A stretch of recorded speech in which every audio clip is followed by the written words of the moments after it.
Bom dia, pessoal. Acho que podemos começar. Ai, não dá para abrir, não, porque não vai bater sol. Vou ficar amarelo mesmo aí para vocês. Comecemos, então. Eu ainda tenho que terminar a última parte dos slides da semana passada. Então, eu já vou compartilhar e a gente termina rapidinho.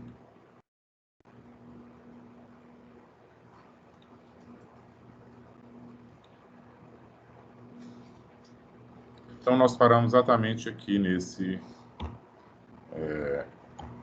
nos volumes e capacidades pulmonares, né? Então, é melhor ir direto para o gráfico, fica mais fácil de enxergar e entender esses volumes. Olha bem como é fácil isso aqui. Isso aqui parece uma coisa simples, mas isso tem uma importância clínica, entender esses volumes, porque eles se alteram em determinadas circunstâncias, né? Em patologias, em doenças, em crise de asma, em doenças crônicas. Então, vamos lá.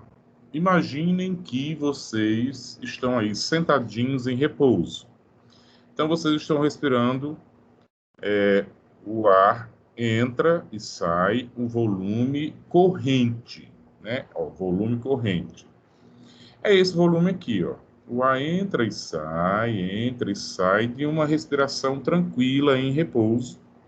Esse é o volume corrente. Ele é em torno de 500 ml, mas ele varia de indivíduo para indivíduo, de acordo com o tamanho, a altura e o peso do indivíduo. Sexo também. Então, esse é o volume corrente.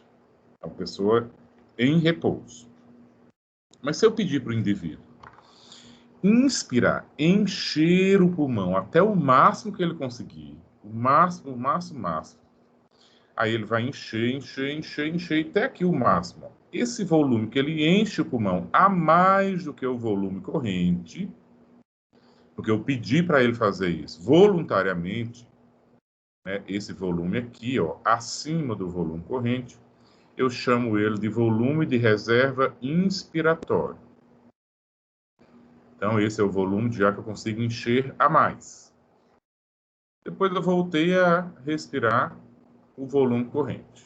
Está aqui ele, ó. Esse volume de ar que a gente inspira ou expira a cada ventilação, em repouso. Aqui, eu pedi o contrário. Eu pedi ao indivíduo que ele expirasse, colocasse para fora o ar. Depois de uma expiração tranquila em repouso, o máximo que ele conseguisse. Se esforçasse ao máximo, contraísse a musculatura expiratória ao máximo, com toda a força possível que ele conseguisse, forçando ao máximo a expiração, e ele conseguiu colocar para fora esse volume aqui, ó, que eu chamo também de volume de reserva expiratório. Seria esse volume aqui. Se vocês perceberem, mesmo que o indivíduo tenha se esforçado ao máximo, ele não conseguiu esvaziar completamente o pulmão. Ainda ficou um pouco de ar, de volume de ar no pulmão, foi em torno de 1 litro, 1,2 litros de ar, que eu chamo de volume residual, que a gente praticamente nunca consegue tirar do pulmão. Então, a gente nunca consegue esvaziar completamente o pulmão. Todos os mamíferos têm essa capacidade, né? Tem essa condição de nunca esvaziar completamente o pulmão. Só algumas baleias, a maioria das baleias consegue quase que esvaziar completamente os pulmões, daí elas conseguem submergir lá no fundo do mar, mas não sendo as baleias, todos os outros mamíferos têm esse volume residual, e eu vou explicar o porquê no final desse slide aqui, que é a compressão dinâmica das vias aéreas que acontece, e aí esse ar fica preso, aprisionado, e a gente nunca consegue esvaziar completamente o pulmão. Então, conhecendo-se esses volumes pulmonares, aí a gente agora consegue determinar as capacidades, porque os volumes são cada trecho desse aqui da ventilação, e capacidades são somatórias de volumes. Então, eu tenho, por exemplo, capacidade inspiratória. É a somatória do volume corrente e do volume de reserva INS. Ó, desde o início da inspiração do volume corrente até lá no início, até o máximo, capacidade inspiratória. Capacidade vital. É quando eu peço ao indivíduo a encher até o máximo, depois soprar, expirar até o máximo.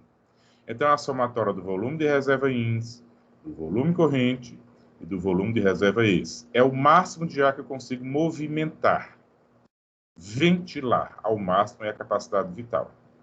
Tem capacidade residual funcional. É a capacidade, é o volume de ar que fica no pulmão após uma respiração tranquila em repouso. Então, é a somatória do volume de reserva ES e do volume de residual. E tem a capacidade pulmonar total, que seria a somatória de todos os volumes. É o volume de ar total que cabe dentro do pulmão de um indivíduo adulto jovem, é em torno aí de quase 6 litros de ar.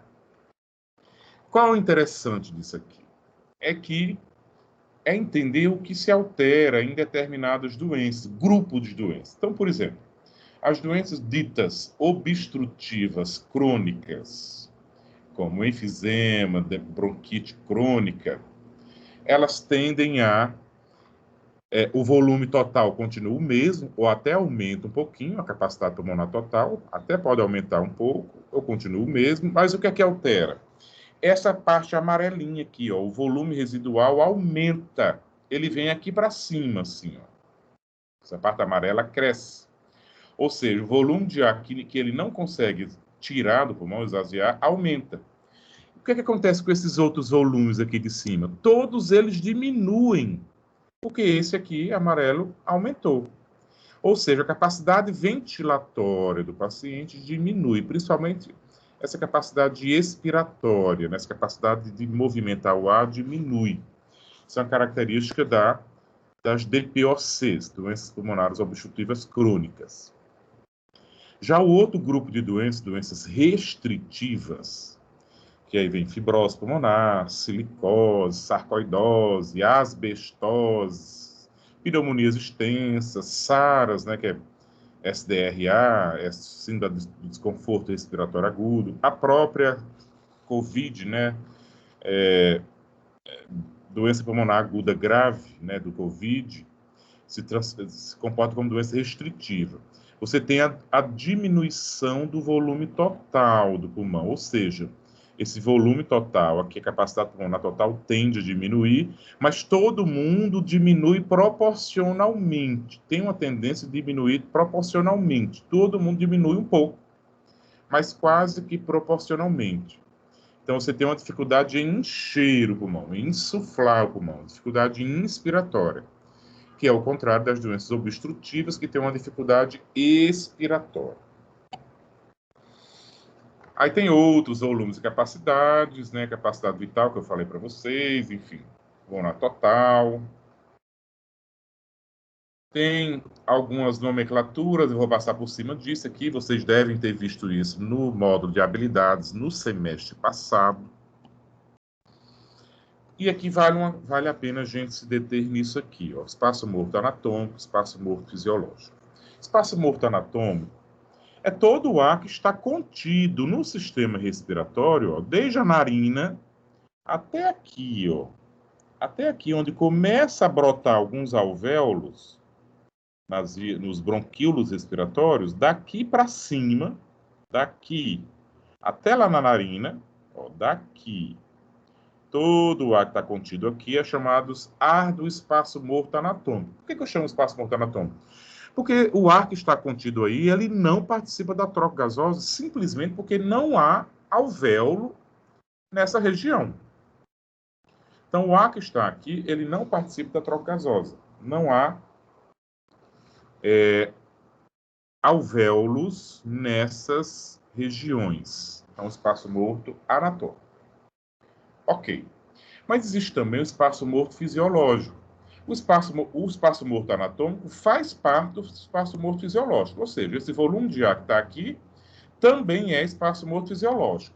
No entanto, tem algumas regiões pulmonares que têm alvéolo, mas que também não estão participando da troca gasosa. E essas áreas também são espaço morto fisiológico. E vocês hão de perguntar, mas Wagner, que áreas são essas? Que regiões do pulmão são essas? Que mesmo tendo alvéolos, não está participando da troca gasosa. Nesse momento, naquele momento, não está participando da troca gasosa. Existe, né?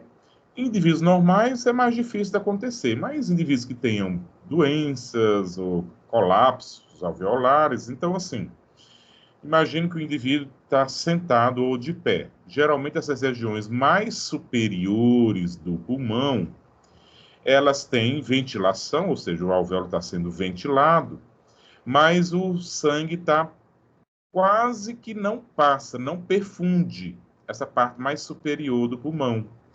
Então, tem uma relação ventilação-perfusão, como a gente diz matematicamente, ao infinito. Porque é como dividir um número por zero. É ventilado, mas não é perfundido. Ou então é perfundido muito pouco. Ou seja, o alvéolo está lá, sendo ventilado. Mas o sangue que está passando é muito pouco, porque a gravidade puxa o sangue para as regiões mais inferiores do pulmão. Então, a parte inferior tanto está sendo ventilado quanto está sendo perfundido. Então, aqui embaixo, nas regiões mais inferiores, é uma área boa de troca gasosa. Mas as regiões mais superiores, nem sempre está fazendo troca gasosa. Então, essa área que está sendo ventilada, tem alvéolo, mas que naquele momento não está participando da troca gasosa, a gente diz que é espaço morto fisiológico. Há uma diferença, né? Então, aqui, ó, nessa figura dá para ver, espaço morto anatômico é daqui para cima, porque eu não tenho alvéolo, e daqui para baixo tem alvéolo já brotando nos bronquíolos respiratórios, na parede do bronquíolo respiratório. Então, já é zona respiratória, já tem alvéolo, mas nem todo o ar que está aqui poderá estar participando da troca gasosa, principalmente daquelas regiões mais superiores do pulmão, talvez não estejam todas elas participando da troca gasosa.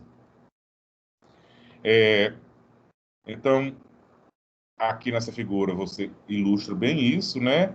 Áreas perfundidas participando da troca gasosa e áreas não perfundidas que não estão participando da troca gasosa em determinadas regiões. Então, aqui é espaço morto fisiológico.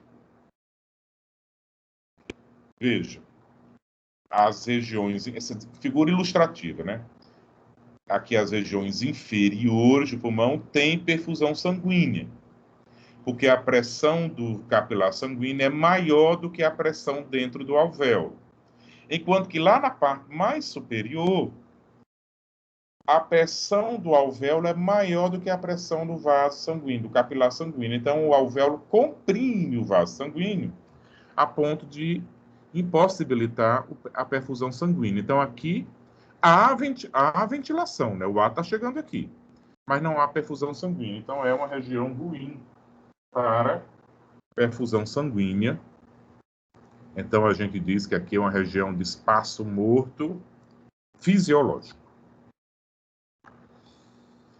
Uma outra coisa importante é falar, só para a gente encerrar já essa parte, é falar justamente da resistência ao fluxo aéreo. Resistência ao fluxo aéreo, gente, é a mesma coisa que nós tínhamos estudado lá no cardiovascular. Existe a resistência ao fluxo sanguíneo, que é dos vasos sanguíneos. E aqui também existe resistência ao fluxo de ar nas vias aéreas. Normalmente, em indivíduos normais, sem nenhuma doença pulmonar, a maior resistência à passagem do ar são nos brônquios e bronquíolos mais calibrosos.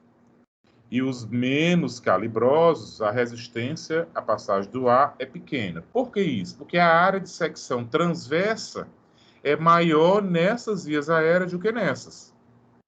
Então, a resistência é maior nesse aqui, ó. Então, nesse gráfico aqui, ilustra bem.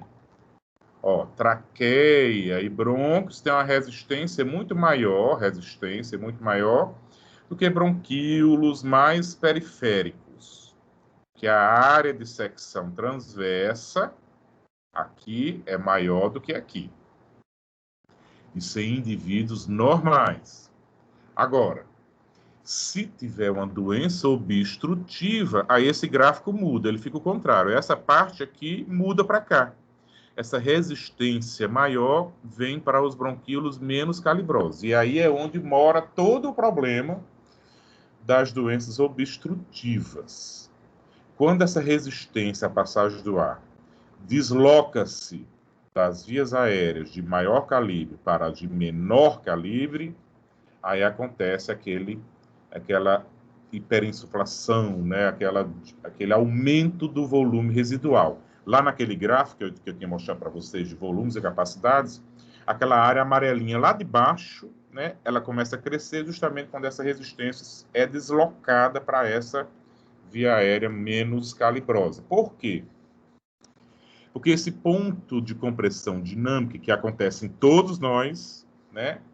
Que ela normalmente só vai acontecer nas vias aéreas de maior calibre, em quem tem doença obstrutiva, ela é deslocada para vias aéreas menos calibrosas, mais fininhas, menos calibrosas, né? E que tem menos cartilagens na sua parede. Então, aqui, ó, tem placas de cartilagem na parede, nesses brônquios, no bronquíolos mais calibrosos. Então, mesmo que ocorra essa compressão dinâmica naqueles brônquios, eles resistem um pouco a essa compressão dinâmica. Eles só vão se fechar mesmo, colapsar, no finalzinho da expiração. Enquanto que, se esse ponto de igual pressão, né, essa compressão dinâmica for deslocada mais para a periferia, tanto os bronquíolos são mais fininhos, quanto eles têm menos placas de cartilagem na sua parede. Então, eles vão se colapsar, se fechar mais cedo na expiração, na fase expiratória. E, portanto, eles vão impedir a saída do ar completa. É como se o paciente, ó, inspirasse 500 ml e expirasse 450. Aí, na próxima inspiração, inspira 500, expira 450. Inspira 500, expira 450. Ou seja, tá ficando sempre um excessozinho de ar lá no pulmão. E o pulmão vai o quê? Hiperinsuflando, vai aumentando, vai aumentando. Que esse é o grande problema das doenças obstrutivas. Tipo DPOC, né, que é enfisema e bronquite crônica, ou a asma na crise, durante a crise. O asmato durante a crise. Né, que é isso que acontece. Eu tenho aqui, só para encerrar essa aula da semana passada, um bloquinho de duas questões, dois questionáriozinhos só para a gente encerrar, e a gente inicia a aula de hoje. Cadê? Tá aqui. Cliquem nesse link, tá indo aí para vocês, foi agora, e respondam ali rapidamente aqueles duas questões, vou dar 1 minuto para você responder.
3 pessoas já responderam, tá bom, né?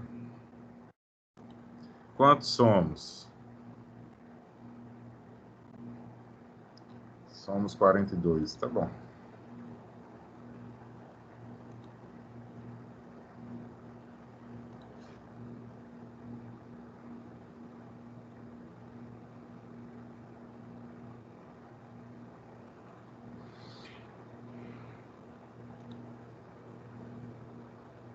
Considerando os seguintes parâmetros: volume corrente 15 ml, volume de reserva inspiratório 3.000, volume residual 1.200, volume de reserva 1.100.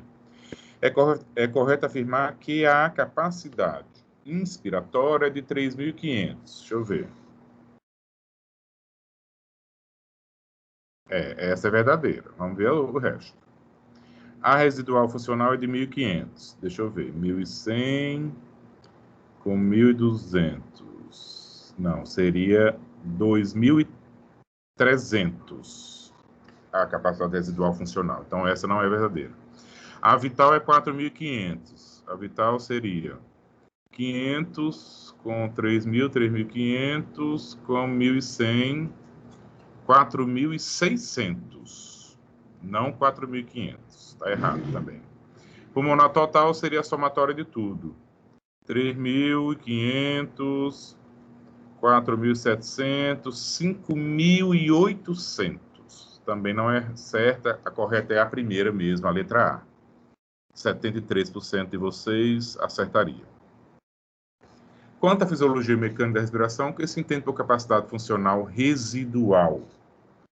A soma do volume de reserva expiratório e do volume residual. Volume de reserva expiratório e volume residual. Essa é a correta. Com certeza. Mas vamos ver as outras. É a quantidade de gás carbônico que... Não, já começa errado. É a variação de volume de ar inspirado? Também não. É a soma de volume corrente? Também não. É a capacidade vital? Também não. É a primeira mesmo. Então, 75% de vocês também acertariam essas questões aqui. Super fáceis. Vamos agora iniciar a aula de hoje, que é esta aqui.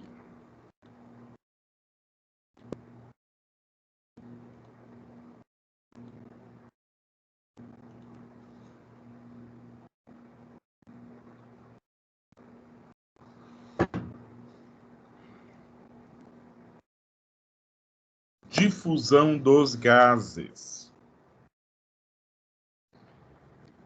Gente, vocês já estudaram para o tutorial, hoje vai ser super tranquilo, rapidinho a aula, que vocês vão até me ensinar já. Olha bem, os gases, eles têm... Os gases não, qualquer substância, qualquer molécula no universo tem a tendência de se difundir desde que haja condições para isso. Que condições são essas? 2 ambientes separados por uma membrana que seja permeável a essa substância, a essa molécula, e que tem uma diferença de concentração desses gases. Aí aqui é o que eu quero chamar a atenção de vocês, gente, porque aqui é onde dá um nó na cabeça de todo aluno. Presta bem atenção. Na semana passada, nessa aula que eu acabei de encerrar, mas ainda na semana passada, nós havíamos falado de pressão. Pressão dentro do alvéolo, pressão dentro da cavidade pleural, pressão atmosférica, que é aqui na boca, na narina. Pressão, pressão, pressão. Essa pressão que eu tinha falado na semana passada é a pressão atmosférica, a pressão que faz o ar se movimentar entre o meio externo e lá dentro o alvéolo, enfim, a cavidade pleural. Essa é uma pressão. Aqui eu vou também chamar de pressão. Pressão do oxigênio, pressão do gás carbônico, pressão do nitrogênio, pressão barométrica. No entanto, essa pressão aqui, para não confundir com a outra da semana passada, vocês têm que pôr na cabeça de vocês que, embora eu esteja chamando pressão, o livro esteja chamando pressão, a gente tem que pensar nessa pressão de hoje, a que eu vou falar hoje, como concentração. Então, a pressão que eu vou pronunciar hoje, pressão parcial de oxigênio, pressão parcial de CO2, de gás carbônico, pressão parcial de nitrogênio, pressão parcial essa, pressão parcial aquela, pressão de oxigênio, pressão de CO2, enfim, as pressões da aula de hoje, elas dizem respeito à concentração e não às pressões que a gente viu na semana passada. Então, cuidado para não confundir. Cuidado para não confundir. Além dessas duas pressões, que têm sentido diferente, ainda tem uma outra pressão. Foi até o Edislan que me perguntou a semana passada. A pressão sanguínea dos vasos sanguíneos pulmonares, que é outra conversa também, é outra história. É outro contexto, que é a pressão de dentro do capilar, que é aquela pressão hidrostática. Então, são três pressões que não tem nada a ver uma coisa com a outra. Tem que ter cuidado nesse aspecto para não confundir. Então, repetindo, a pressão que nós vamos falar hoje é com a interpretação de concentração, de quantidade. Então, voltando, os gases tendo um ambiente com diferença de concentração, diferença de pressão, um sentido de concentração, eles tendem a se difundir. Isso faz parte da cinética das moléculas.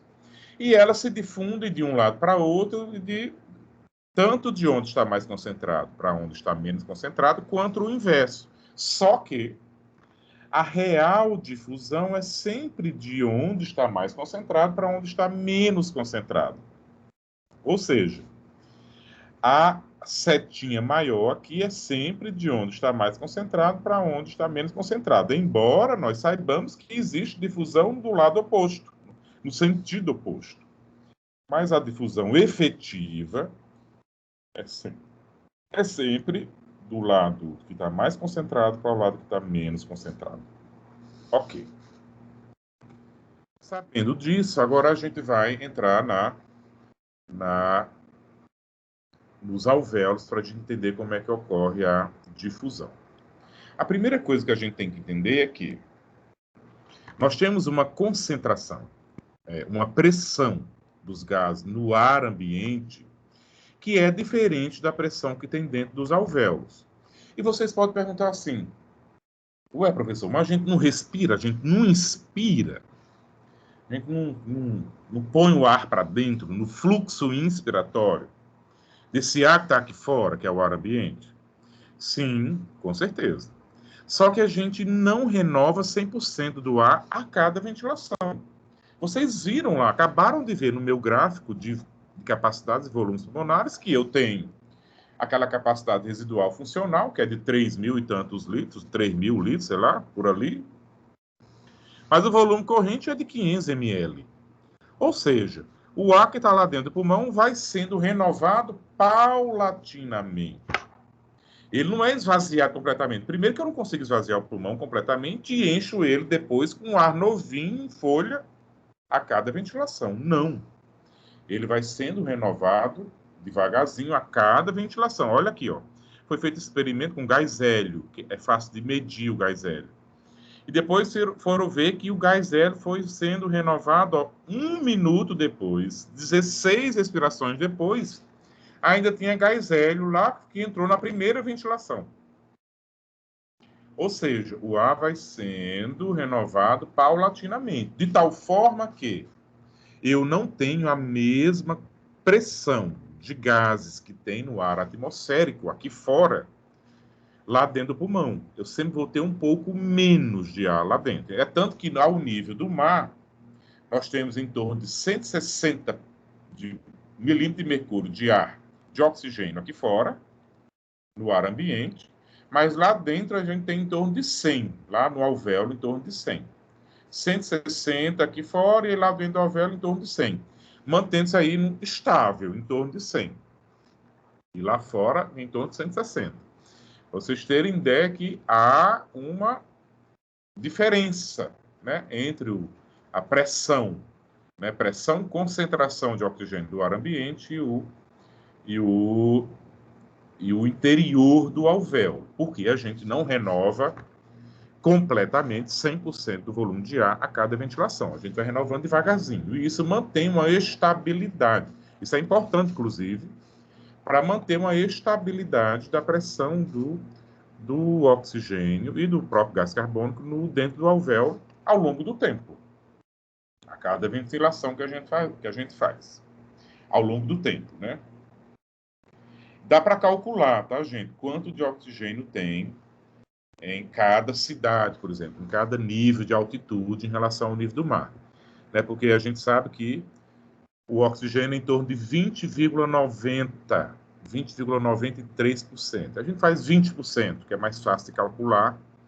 20% da pressão barométrica daquele lugar, daquela cidade, daquela altitude, é oxigênio. Então, ao nível do mar, é 760 a pressão barométrica. O que danado é pressão barométrica? Eu vou até explicar para vocês, isso que é interessante vocês entenderem o que é pressão barométrica. Deixa eu só ligar a segunda câmera para vocês entenderem como é que se mede e o que é a pressão barométrica. Deixa eu só mudar aqui para outra câmera. Configurações, câmera, Irium. Aqui já, eita.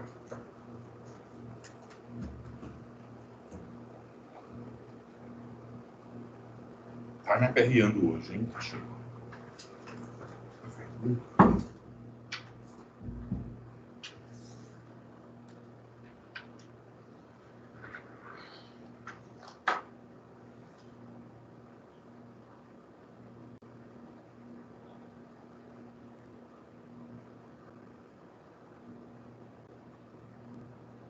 Que é o seguinte, ó. Não deu para enxergar, deixa eu abrir aqui um pouquinho. Isso aí. Isso aí. Minha cachorrinha tá dando um trabalho hoje. Aqui é um barômetro. Um desenho mal feito, obviamente, que eu estou fazendo. Um desenho mal feito que eu estou fazendo aqui, só para entender como é que mede. Ele tem 1 metro quadrado aqui e essa coluna aqui. Eles colocam aqui, ó, o mercúrio, que é o metal líquido que nós temos. Mercúrio. 1 metro quadrado e eles põem lá, vamos pensar ali que põem lá na praia. Na praia, ali ao nível do mar, eles põem esse barômetro, que é o aparelho que mede isso. E aí eles observam que o metal líquido mercúrio, ele sobe aqui essa coluna e eles mediram que dá 760 milímetros. Eles mediram a altura que o mercúrio subiu aqui. 76 centímetros. 76 centímetros, mas eles usaram milímetro, 760 milímetros. E eles viram que quem fez isso, quem empurrou o mercúrio aqui para ele ter subido ali naquela coluna, foram os gases do planeta Terra. A gente fala assim, mas gás é matéria, é mata e massa. Embora a gente não perceba, mas desde lá a estratosfera até chegar aqui embaixo, os gases foram pesando. Então a gente sofre na cabeça da gente, nos ombros, o peso dos gases do planeta Terra. Então assim que se mede a pressão barométrica. Aí eu pego esse barômetro e levo lá numa montanha bem alta. Lá na altitude tem o peso dos gases naquela altitude é menor, sobe menos. A altura que o mercúrio foi empurrado aqui nessa coluna foi menor, foi 500 milímetros, né? 50 centímetros de mercúrio, ou 500 milímetros de mercúrio. Então eles foram medindo a pressão barométrica em cada lugar, em cada cidade, em cada altitude. E eles depois mediram a concentração do ar no planeta Terra. No planeta Terra, 79% desse ar do planeta Terra é o gás nitrogênio. 20%, mas na verdade é 20,9%, é oxigênio. E 1% para todos os outros gases. CO, CO2, hélio, gases nobres, tudo. Então, é a composição do ar do planeta Terra. Ou seja, a maior parte do ar do planeta Terra é gás nitrogênio. E a gente nem usa para nada. O oxigênio é só 20%.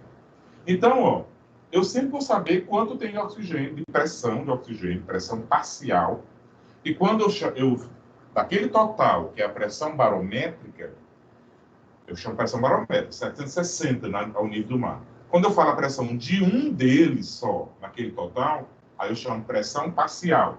Então, a pressão parcial do nitrogênio é multiplicar 79% vezes 760, dá um valor X.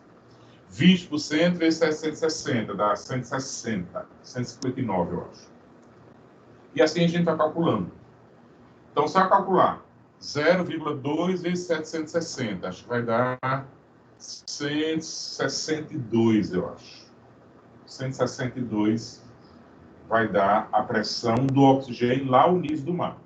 À medida que você for subindo em Colatina, é menor do que isso. Em Colatina está mais alto do que o nível do mar. Não sei quanto é em Colatina, mas é um valor menor do que 760, a pressão barométrica. E aí, portanto, tem menos oxigênio. Teoricamente, tem menos oxigênio aqui do que lá em Vitória. Porque aqui está um nível mais alto do que em Vitória. E aí, essa é a forma que se mede a pressão barométrica, né, de cada lugar, de cada cidade. E aí a gente sabe quanto tem de oxigênio. Mas isso é no ar ambiente. Lá dentro do alvéolo sempre vai ter menos, porque a gente vai renovando o ar paulatinamente.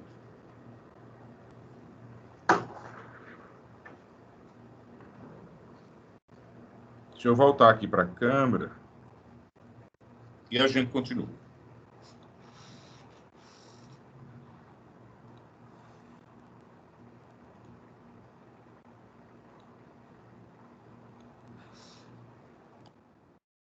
E aí, esse gás que está ali no alvéolo, ele entra em contato com o sangue, que também tem um gás, os mesmos gases, o oxigênio e o CO2, só que estão em concentração diferente.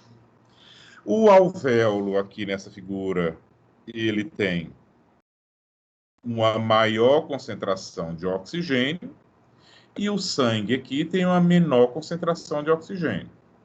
O alvéolo tem uma menor concentração de CO2, o sangue tem uma maior concentração de CO2. Ou seja, existe um ΔP, uma diferença de pressão, tanto para o oxigênio quanto para o CO2. E esses dois gases são lipossolúveis. Eles não precisam de uma proteína, de um canal, nada. Eles atravessam diretamente por dentro da célula. E olha que nós temos bastante estruturas para eles atravessarem. Olha aqui, ó. Nós temos essa camadinha azul, que é um líquidozinho, que é aquele líquidozinho que reveste internamente os alvéolos. Nós vimos a semana passada que é isso aqui que gera tensão superficial. É aqui que está boiando aquela molécula do surfactante. Aí nós temos aquela célula achatada, que é o epitélio pavimentoso do pneumócito do tipo 1, que é o revestimento dos alvéolos. Parece um ovo frito, a célula. Aí essa coisinha aqui mais escura é a membrana basal desse epitélio, do epitélio do alvéolo. Aí essa faixa clara é o interstício, né? Que separa os dois epitélios, tanto do alvéolo quanto o do capilar. Do lado de cá, nós vemos uma outra célula epitelial, também achatada, pavimentosa, que é a célula epitelial de revestimento do capilar, que a gente chama de endotélio. E também tem a sua membrana basal, que é essa aqui, ó, camadinha marronzinha aqui. Depois tem o eritrócito, né, o glóbulo vermelho. Então, ó, 1, 2, 3, 4, 5, 6 camadas de estruturas, de células, de camadas, de membranas. Tem que atravessar os gases para se difundir. Mas eles conseguem fazer isso. Eles são solúveis nessa membrana alvéolo-capilar. Tanto o oxigênio quanto o CO2 são solúveis nessa membrana. Aqui no alvéolo está cheio, tem muito mais nitrogênio aqui dentro do que oxigênio e CO2. Lembram que tem 79%, 80% de nitrogênio? Tem muito mais nitrogênio aqui do que oxigênio, mas ele não passa, ele não é solúvel nessa membrana alvéolo capilar. Então, ele não consegue passar. Mas o oxigênio é solúvel e o CO2 é 20 vezes mais solúvel nessa membrana alvéolo capilar do que o oxigênio. Então, para o CO2 é muito mais fácil passar do que o oxigênio, ainda mais. 20 vezes mais fácil. E aí você tem o ambiente perfeito. Você tem um gás com uma diferença de pressão, um ΔP, ele consegue passar, ele é solúvel numa membrana, e aí, portanto, ele vai ter uma difusão. Essas 6 estruturas, embora sejam 6 estruturas, elas são muito fininhas. Elas têm, em média, 0,3 micrômetros de espessura, o que é muito fininho. E quando eu tenho um alvéolo que é microscópico, a área dele, mas eu multiplico por 300 milhões de alvéolos que nós temos, aí dá uma área enorme, 70 metros quadrados, 70 a 100 metros quadrados, o que dá a área de uma casa, de um apartamento. Imagina o piso de um apartamento, de uma casa, aí, tamanho médio, embrulhadinhos em 300 milhões de pequenos pacotinhos, e que coube tudo dentro do seu tórax. Você é o piso da sua casa ou do seu apartamento, embrulhadinho em 300 milhões de pacotinhos que coube, está contido, esses 70 metros quadrados, dentro do seu tórax. Então, o engenheiro celestial também fez um serviço bem feito aí de projeto, né, de projeção desse compartimento do tórax, para caber tudo isso num ambiente muito pequeno. E aí nós temos um ambiente aí propício para a troca gasosa.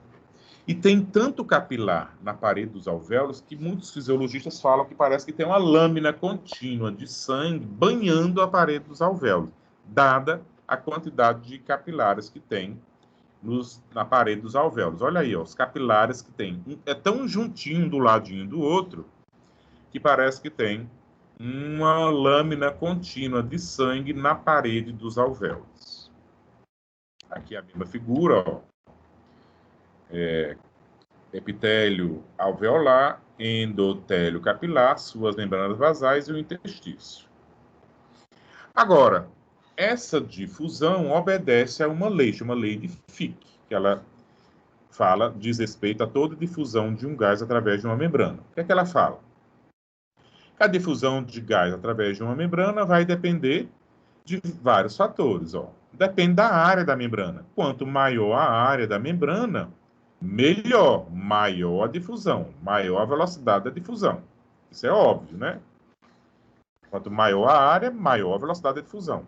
Quanto maior a diferença de pressão entre um lado e o outro da membrana, também maior a velocidade de difusão. Agora, a espessura da membrana atrapalha, né? Porque quanto mais espessa for essa membrana aqui, mais difícil para os gases atravessarem. Então, uma situação de edema, de doenças intersticiais pulmonares, que aumenta essa membrana, vai atrapalhar a difusão, porque vem aqui embaixo na difusão. Está vendo que é inversamente proporcional? Vem embaixo na divisão aqui, na equação. Então, a lei de Fick, ela nos dá a ideia do que comanda a difusão dos gases.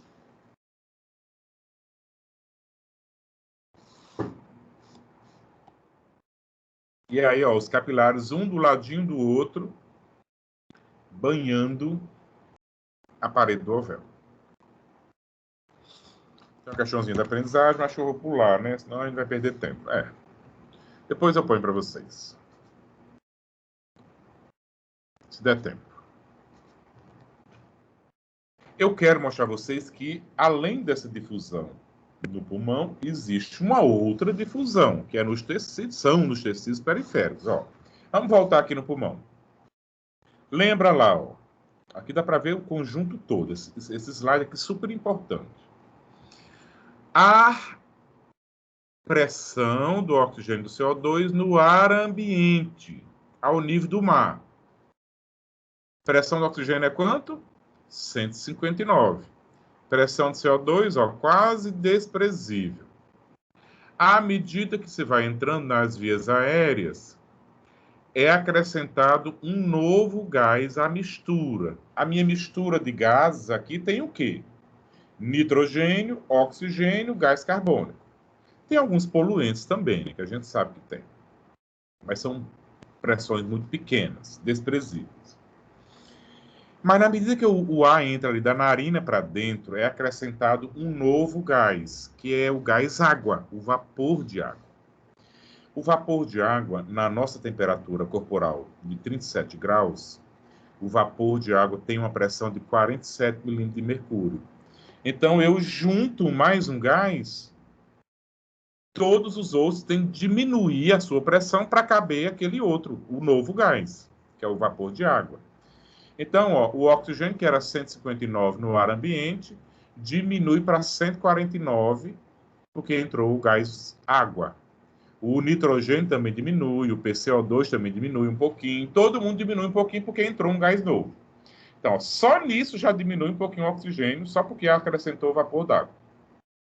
E quando chega no alvéolo, o ar não é renovado completamente, então é renovado só um pouquinho, então a média da PO2 alveolar é em torno de 100, porque esse ar alveolar é renovado paulatinamente a cada ventilação. Então, veja, embora tenha lá no ar ambiente quase 160 milímetros de mercúrio de oxigênio, dentro do alvéolo tem 100 apenas. Ok, aí o sangue venoso chega ao pulmão com a PO2 de 40, ou seja, o sangue venoso não tem zero de oxigênio não, hein, gente? Tem 40 ainda. Então, o sangue venoso chega com 40 de PO2. Entra em contato no capilar ao pulmonar com o alvéolo que tem a PO2 de 100. Então, existe um ΔP aqui de 60. Então, o oxigênio se desloca do ar alveolar para o sangue e o sangue se torna arterial no processo de hematose e sai do pulmão, chega lá no átrio esquerdo com uma PO2 de 100 milímetros de mercúrio, porque ele ganhou oxigênio do alvéolo. O CO2 é o contrário, ó, chega com 46, a PCO2 do alvéolo está em torno de 40, então ele perde CO2 para o alvéolo e se torna arterial com uma PCO2 em torno de 40 milímetros de mercúrio. Lembre-se que essas pressões eu entendo elas como concentração. E sai lá, ó, do lado arterial, coração esquerdo, aorta, e vai lá para irrigar todos os tecidos. No tecido periférico, o que acontece? Nos capilares periféricos, nos tecidos periféricos, ele encontra o tecido periférico com a PO2 de 40 e o sangue arterial está com a PO2 de 100. Agora você encontra um novo ΔP de oxigênio, só que o tecido tem menos e o sangue tem mais. Então o sangue doa oxigênio para o tecido, porque obedece ao gradiente de concentração. Difusão simples, tanto difusão simples aqui quanto difusão simples aqui. O sangue doa, perde oxigênio para o tecido, e o contrário também em relação ao PCO2. Ele chega com menos CO2 do que o tecido tem mais CO2, então o sangue ganha CO2 do tecido e se torna venoso. Ao retornar do tecido, ele já vem com seus valores venosos, PO2 de 40, PCO2 de 46, para fazer o caminho todo de volta ao pulmão, na circulação venosa, no retorno venoso. E esse processo acontece aqui o dia inteiro, a vida inteira, né, na circulação sanguínea. O que é que atrapalha a difusão dos gases? Diminuição da área, que ocorre, por exemplo, no enfisema, pneumonia com aumento do infiltrado inflamatório, isso é que acontece na COVID também, infiltrado inflamatório, então você está aumentando, diluindo, aumentando a distância do gás, você não está tendo áreas participando da troca gasosa.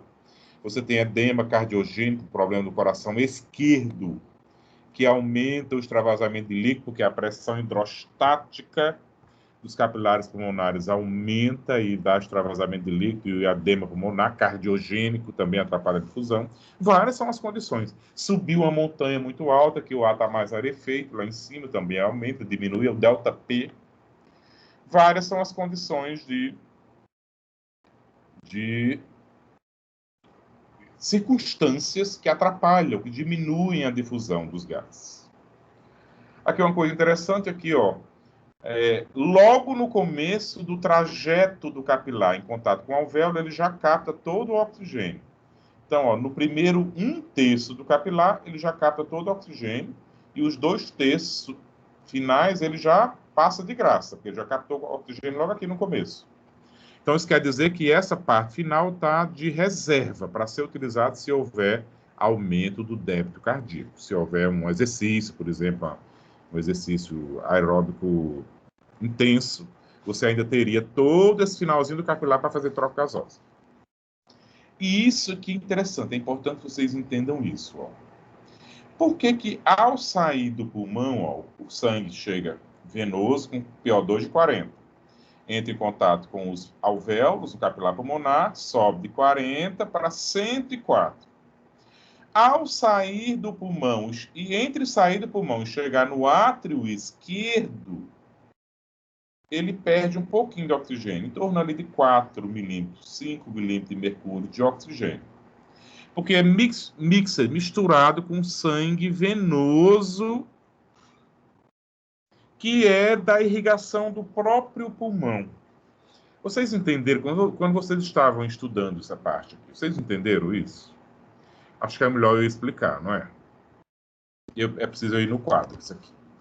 Isso aqui é importante vocês entenderem. Deixa eu mudar a câmera. Rapidinho vocês vão entender. Por que que diminui aquele pouquinho ali de oxigênio?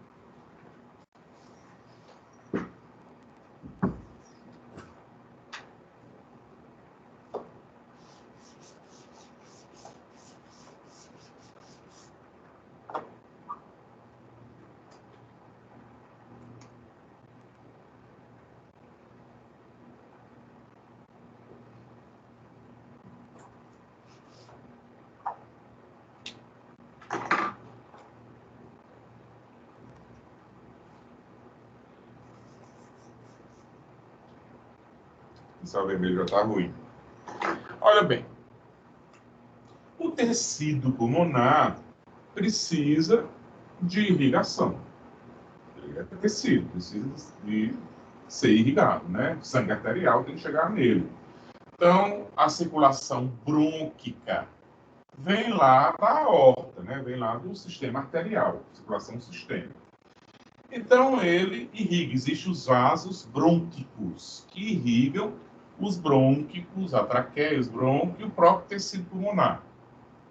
E também existem as veias brônquicas, né, que drena esse sangue que já vem venoso, que nutre os próprios brônquios e o tecido pulmonar, né, o parênquima pulmonar mesmo. Essas veias brônquicas, elas desembocam nas veias pulmonares. Preste bem atenção no que eu estou falando. As veias brônquicas desembocam, né, o retorno venoso delas, nas veias pulmonares. Então, o sangue venoso, né, que está voltando um pouquinho de sangue venoso, porque é um tecido bem pequeno, né, os brônquios e o tecido parênquima pulmonar. É um sangue venoso, né, das veias brônquicas que desembocam nas veias pulmonares. A pergunta que a gente faz é: as veias pulmonares estão vindo de onde? Estão indo para onde? Do pulmão. Veias pulmonares já estão trazendo o sangue arterial do pulmão e levando para o átrio esquerdo. Ele já está voltando do pulmão, já é sangue arterial. Então, está chegando nas veias pulmonares o quê? Um pouquinho de sangue venoso, que é da circulação brônquica, venosa brônquica. Então, é um pouquinho de sangue venoso que se mistura com sangue arterial. Por isso que dá aquela quedazinha de 4 milímetros de pressão de oxigênio entre sair do pulmão, o sangue arterial sair do pulmão e chegar no ato esquerdo. É esse pouquinho de sangue venoso que se mistura, por isso lá na figura tem mixed, é mistura, né? É um pouquinho de sangue venoso que se mistura com o sangue arterial. É da circulação brônquica. Entenderam isso? Então é um pouquinho do sangue venoso que se mistura. Então, por isso que quando a gente faz a oximetria de dedo, meu oxímetro não está aqui. A gente faz o oxímetro lá, a gente sempre vê 99% das hemoglobinas estão ligadas ao oxigênio. Nunca dá 100%. Por quê 99%? Porque sempre tem 1% lá que é essa derivação aí da circulação brônquica que já cai direto na circulação no sangue arterial, nas veias pulmonares. Entendido isso? Fácil de explicar isso aí. Mas no livro não explica tão bem assim. Dá uma enrolada, mas é fácil. É só a circulação brônquica que cai já direto nas veias pulmonares. Só que a veia pulmonar já está voltando com o sangue arterial. Então, é um pouquinho de sangue venoso que se mistura com o sangue arterial. Daí que cai um pouquinho a pressão do oxigênio, né? A quantidade de oxigênio que tem no sangue arterial. Voltemos.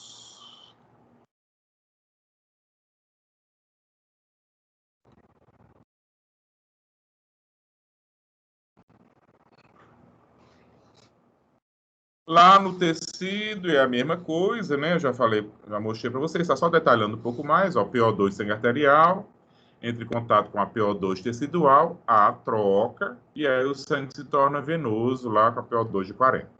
O CO2 é a mesma coisa, só que tudo inverso, né? Chega com 45, no comecinho do capilar ele já perde os 5 milímetros que ele precisa, e o restante lá também está de reserva, para ele usar se tiver numa atividade física ou numa doença pulmonar. Mesma coisa aqui, a troca do PCO2 no tecido periférico. Aqui agora nós temos que entender isso aqui. Isso aqui, gente, deixa eu já avisar a vocês. De toda a fisiologia respiratória, é o que todo mundo tem maior dificuldade de entender. É a curva de dissociação da hemoglobina, que é esse próximo slide aqui. Mas vamos devagarzinho que vocês vão entender. A gente vai tornar o negócio mais fácil, mais palatável. Olha bem, se eu conseguir explicar isso para vocês, a aula já acaba. O resto é bem fácil. O oxigênio, a maior parte dele é transportado ligado à hemoglobina. Só 1% que é dissolvido no plasma. Dissolvido mesmo, na água do plasma. Dissolvido igual açúcar no café. Mas é desprezível, né? Esse 1% não dá para nada. A grande maioria do oxigênio é transportado ligado à hemoglobina. A hemoglobina é aquele pigmento vermelho dentro da hemácia. E ele tem 4 radicais ferrosos, onde se ligam 4 moléculas de oxigênio. E não dá para ligar uma quinta molécula de oxigênio. Só são essas 4. Acontece que a gente consegue até calcular isso, tá? Cada molécula, cada 1 grama, pode anotar aí, cada 1 grama de HB, de hemoglobina, transporta 1,34 ml de oxigênio. A gente pode até fazer umas continhas depois. Então, olha bem aqui essa curva. À medida que você vai, aqui é no eixo Y, é porcentagem de hemoglobina que está ligada ao oxigênio, ou seja, que está oxihemoglobina, e aqui é a pressão do oxigênio no sangue, PO2 no sangue. Veja que em vez de ser uma curva retinha, ela é meio, como é que chama? Parabólica não, sei lá, senoide, esqueci o nome. Ela não é retinha. Ora, ela é mais inclinada, ora, ela é mais deitadinha, assim, mais na horizontal. Por que que isso se altera assim? Porque há uma alteração na atração química entre hemoglobina e oxigênio. Que história é essa? Vamos explicar isso melhor. Ó, a hemoglobina, ela consegue... Deixa eu ir para o quadro. Deixa eu ir para o quadro, que é melhor que eu faço.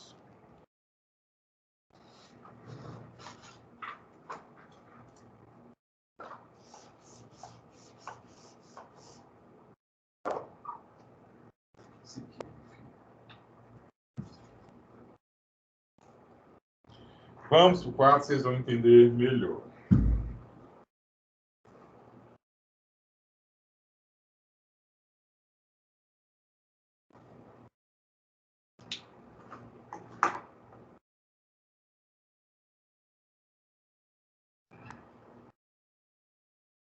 Tá aqui, vamos pensar que aqui em azul está a curva de dissociação de hemoglobina normal. E aqui está a porcentagem da hemoglobina, 50, 90%. 90%, vamos pensar que tem aqui 50 milímetros de mercúrio de pressão, né? Aqui é PO2 e aqui é porcentagem de ligação da HB com oxigênio. Então, em 90%, ou seja, quando 90% das hemoglobinas do sangue do indivíduo está ligado ao oxigênio, aos 4 oxigênios ligados em cada hemoglobina, nós temos uma PO2 de 50. Acontece que, em algumas situações, que eu vou falar daqui a pouco, por exemplo, acidose, aumento da temperatura corporal, aumento do CO2 sanguíneo, essa curva ela é desviada para a direita. Para a direita. Ou seja,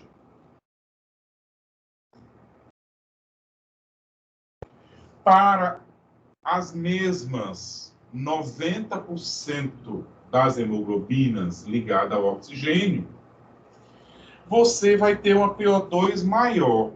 Olha que coisa estranha.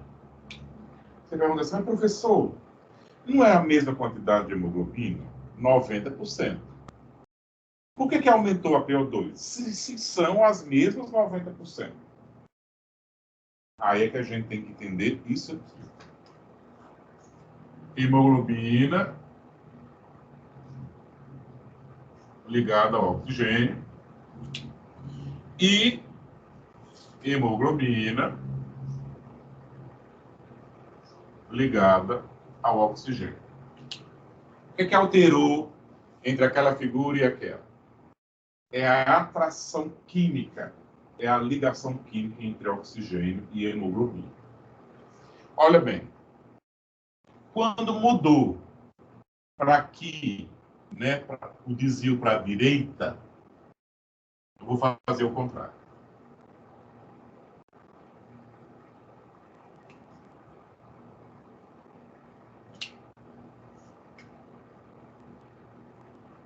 Quando desviou para a direita, que é a curva roxinha aqui, diminuiu a atração química da hemoglobina com o oxigênio.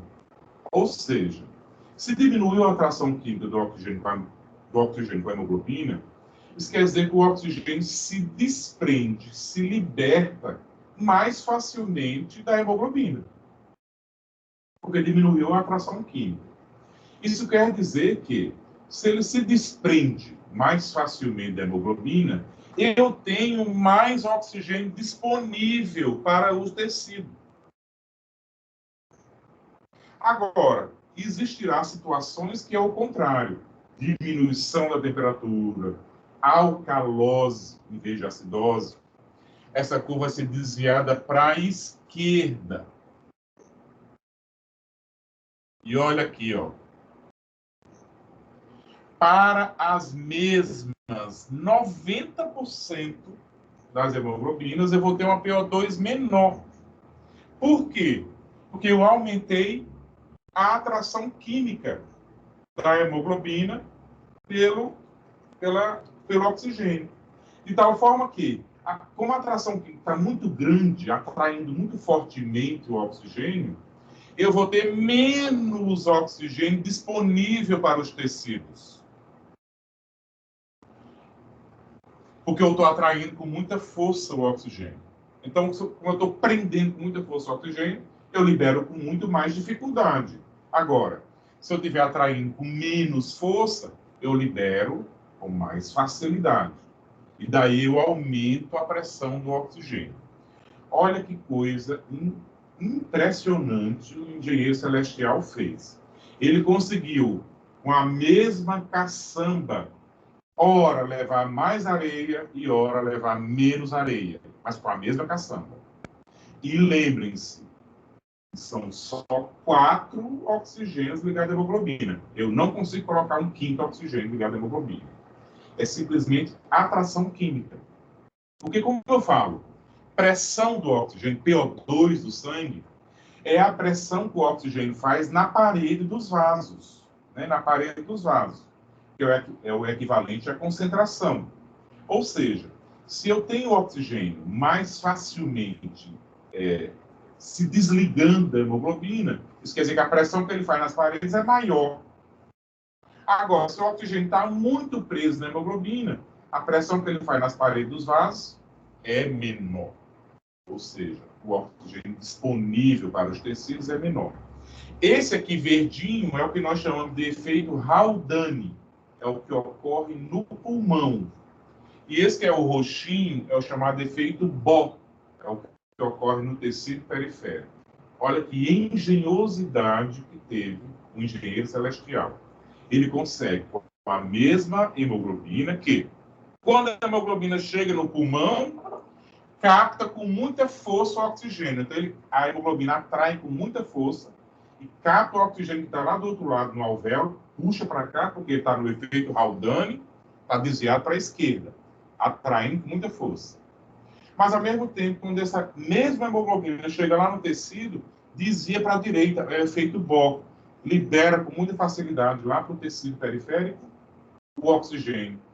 Então, a hemoglobina fica efeito Haldane, efeito Bohr, efeito Haldane, efeito Bohr. Haldane no pulmão, efeito Bohr no tecido periférico. E olha como é uma coisa interessante. Se eu estiver correndo, me exercitando, como é que está a minha temperatura corporal? Aumentada. Minha produção de gás carbônico aumentada. Minha acidez no sangue, né, o grau pH, está ácido. Tudo isso desvia para a direita, ou seja, eu vou ter ainda mais oxigênio disponível para os tecidos que já que eu estou correndo, me exercitando, enfim. Agora, ao mesmo tempo, se eu estiver lá passando um frio, uma hipotermia, tudo vira para a esquerda. Por isso que eu fico com os dedos roxos, cianose e tudo mais, porque eu não vai liberar com tanta rapidez, com tanta facilidade, o oxigênio para os tecidos, para no efeito estar desviado para a esquerda. Deu para entender isso? Porque, gente, dessa forma que eu expliquei, não está no livro. Tem que entender aqui agora comigo. Professor, só uma pergunta. O que você escreveu na parte de cima do quadro? É porque está cortando e aí eu estou copiando o que você está falando e aí eu não consegui uma ver. Ilustração bobinha para dizer que aqui está pouco atraído e aqui está muito atraído. É como se fosse ligação química, assim. Beleza, obrigada. Ilustração bem infantil. Se você clicar com o teclado no botão direito, vai aparecer ajustar quadro. Aí vai pegar o quadro inteiro do professor. É melhor para visualizar. Isso aí. Valeu, Dudu. Isso ali, gente. Essa é a melhor forma que eu já consegui para explicar a curva de dissociação da hemoglobina para vocês. Que não é simples. O livro não explica facilmente. Enfim, é a forma mais fácil que eu encontrei. Eu espero que eu tenha me feito entender. Mas é isso ali mesmo. É simplesmente esse conceito de atração química. Você consegue explicar por que danado uma hemoglobina que só consegue captar 4 moléculas de oxigênio, ora oferece mais oxigênio, ora oferece menos oxigênio. Está aqui, ó. Ela desviada para a direita e ela desviada para a esquerda. Então, olha, o que dizia para a direita é acidose, temperatura corporal aumentada, CO2 e o hidrogênio. E para a esquerda, tudo o contrário. Isso aqui, ó. Professor, qual que é o Bohr, qual que é o Haldane? O Bohr é no tecido periférico, é o que dizia para a direita.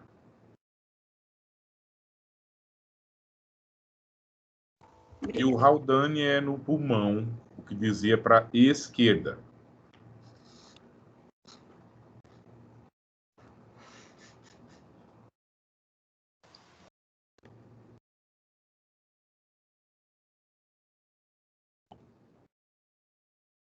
Ah, o CO2. O CO2 é super fácil. O CO2, como eu falei para vocês, ele é 20 vezes mais solúvel do que o oxigênio. Aí a parte dele diluída já é maior, não é só 1% igual ao oxigênio, já é 7%. A maior parte do CO2 é transportado sobre bicarbonato, 70% vai comer íon bicarbonato, porque ele entra na hemoglobina, o CO2 se reage com a água sobre o efeito da anidrase carbônica, se transforma em ácido carbônico, depois se dissocia em hidrogênio e bicarbonato. Então, 70% vai desse jeito. E os outros 23% vai ligado à própria hemoglobina, chama carbamina hemoglobina. Então, é ligado ao radical amino da proteína. Então, o CO2 é mais fácil de ser transportado, né? O CO2, gente, ele é até em doenças pulmonares, ele é mais difícil de ser alterado, né? Você pega uma gasometria, que é quem mede CO2 e oxigênio no sangue, o exame chama gasometria. As meninas aí, as fisioterapeutas, sabem disso. Para uma doença pulmonar alterar o CO2, ela tem que ser uma doença pulmonar mais grave. Quem se altera primeiro sempre é o oxigênio. Então, tá aí as formas que o CO2 são transportadas. Uma coisa que a gente tem que chamar a atenção é que a circulação pulmonar ela é de baixa resistência, circulação sanguínea. Baixa resistência, a gente já viu desde a aula de cardiovascular, ó. Enquanto a pressão na aorta é 120 por 80, na pulmonar é 25 por 8. Se por acaso a gente começar a se exercitar, aumentar o débito cardíaco, essa resistência pode cair ainda mais. Por quê? Porque os vasos pulmonares conseguem abrir ainda mais, quer dizer, dilatar ainda mais, e aqueles vasinhos que estavam fechados são recrutados, enfim, a resistência vascular pulmonar é baixa, mas ela pode aumentar em doenças pulmonares, né? A hipertensão pulmonar também ocorre em doenças pulmonares. Então, está aí a diferença entre a sistêmica e a pulmonar.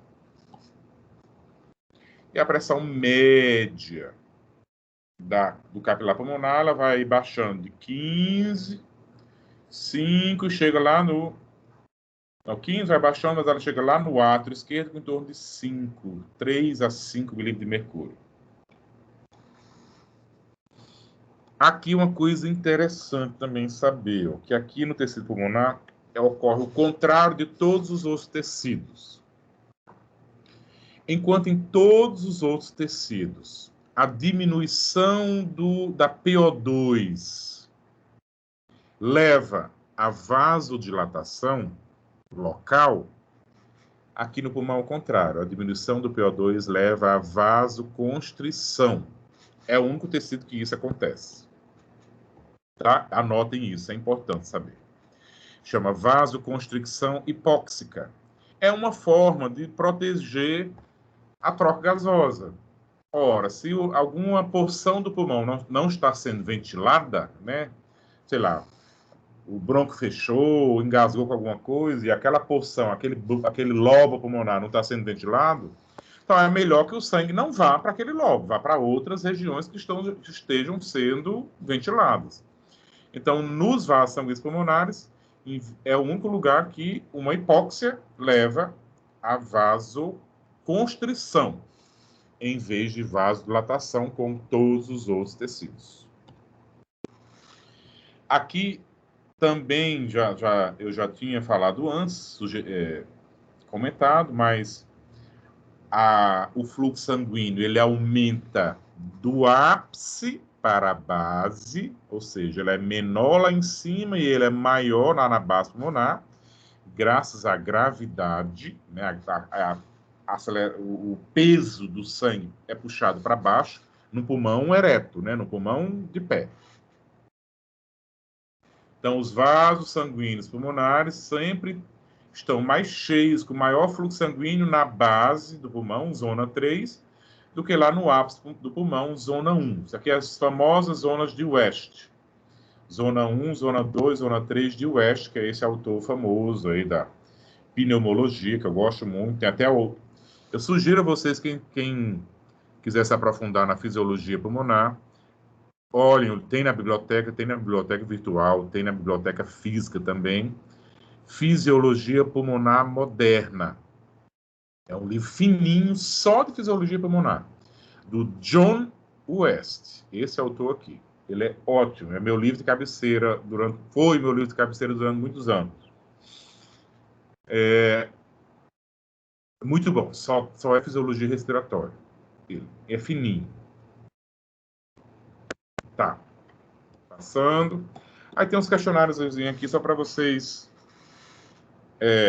na véspera da prova, dar uma fixada, estudada. Agora sim, nós vamos ter tempo de fazer os questionários que eu tinha preparado para vocês. Deixa eu colocar esse aqui primeiro.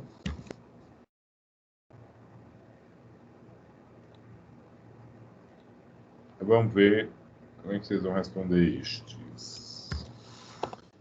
É fácil, deixa eu ver como é que estão aqui. Cliquem aqui nesse link. Deixa eu ver. Ah, não, super fácil a primeira.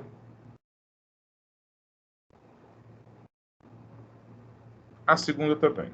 Todas bem fáceis. Vou dar 1 minuto para responder.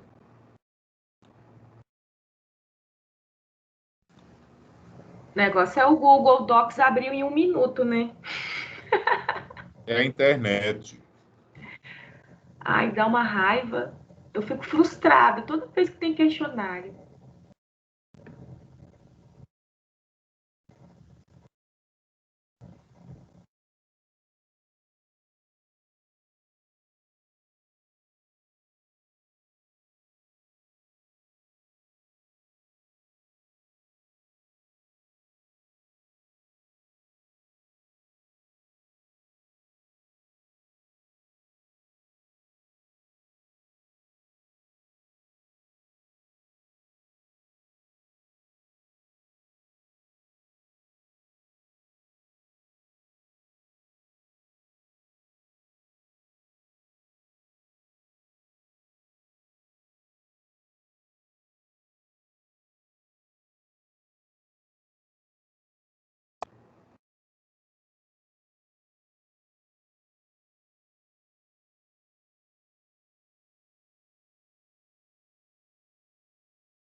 Consegui responder.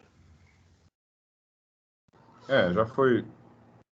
Já foram 18, tá bom.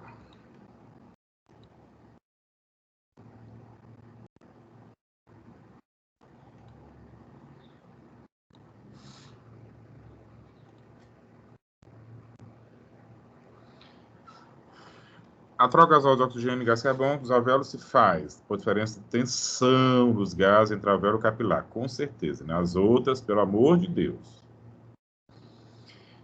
Nos alvéolos pulmonares, o sangue elimina dióxido de carbono e absorve oxigênio. Também aqui não dava para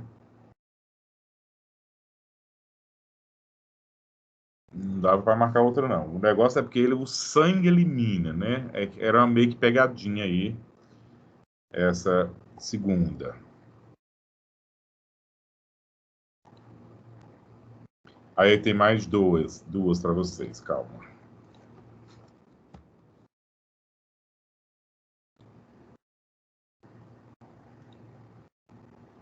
Ai, cadê? Aqui. Tem outras duas para a gente encerrar. Tá indo. Foi. Só essas duas aí a gente encerra.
Já deu 20, tá bom, né?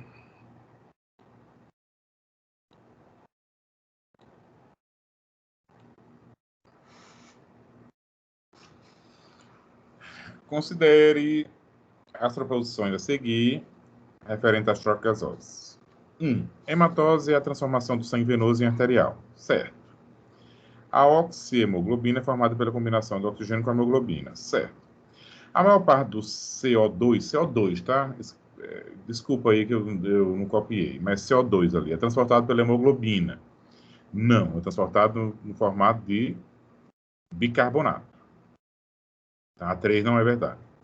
A é a oxihemoglobina formada nos tecidos, desfaz nos pulmões. Não, é o contrário. A 4 também não é verdadeira. Então, a 1 e a 2. 57% aqui acertou. No citoplasma das hemácias, há um pigmento denominado hemoglobina, que contém ferro. Ela reage facilmente com o oxigênio, formando um composto denominado oxihemoglobina, conforme a reação. Dá para ver na figura lá, né? Deixa eu ver qual era a figura mesmo. Tá. HB mais oxigênio, HB... Era... CO2, HbCO2, 4...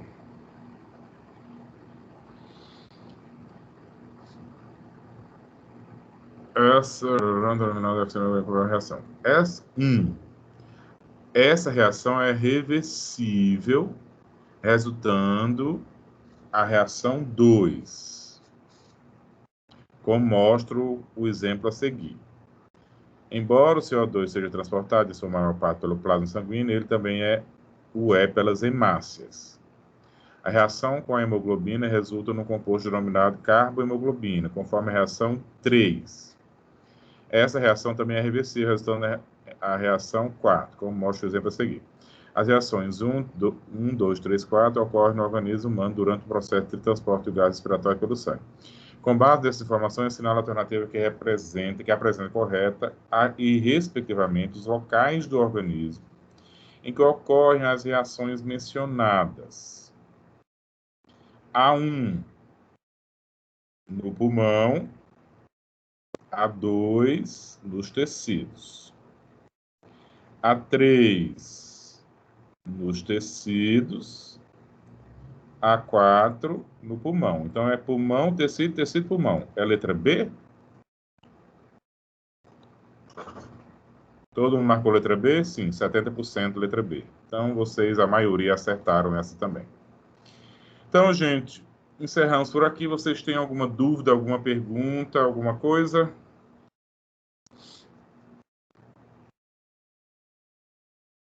Tudo certinho, professor. Obrigado. Ok, então, até a próxima semana, acho que é na terça-feira também, que nós vamos ter a última aula do sistema respiratório. Olha que coisa boa, vocês estão quase se livrando de mim por esse semestre. Olha que bênção. Calma que semestre que vem tem mais. Semestre que vem, infelizmente, Rebeca, tem mais aulas minhas. O senhor Então é tem isso. que Deus de se livrar da gente. Fica aí. Então é isso, gente. Bom dia para vocês e até a próxima semana. Bom dia, até mais tarde. É, Bom dia, professor. Até mais. é.